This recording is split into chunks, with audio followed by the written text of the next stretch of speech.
يحكى أن ملكا كان له وزير يردد دائما عبارة كله خير، وذات يوم قطع إصبع الملك، فقال له الوزير كله خير، فغضب الملك، فأين الخير في قطع إصبعه؟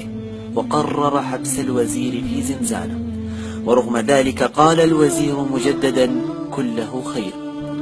وكان من عادة الملك أن يذهب في جولة كل جمعة ليرفه عن نفسه، وذهب في إحدى الجولات إلى أحد الأماكن، وكان يسكن المنطقة مجموعة يعبدون الأصنام، فأمسكوا به وقرروا تقديمه قربانا لصنمهم.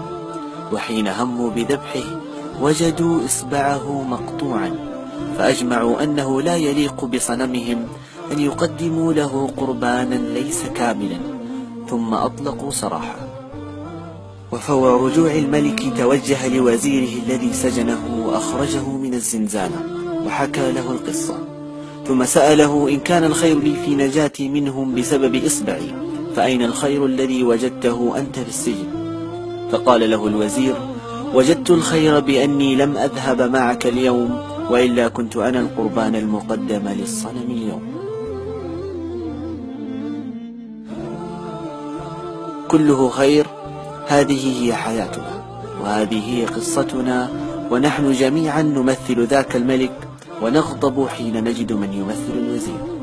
لكن لو اطلعنا على الغيب لسجدنا لله أكثر من 1000 مرة على القدر الذي ظنناه شرا، وهو في الحقيقة كله خير.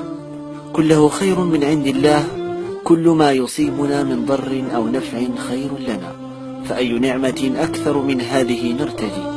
في حديث رسول الله صلى الله عليه وسلم وفيما معناه قال: عجبا لأمر المؤمن إن أمره كله خير، وليس ذاك لأحد إلا للمؤمن، إن أصابته سراء شكر فكان خيرا له، وإن أصابته ضراء صبر فكان خيرا له.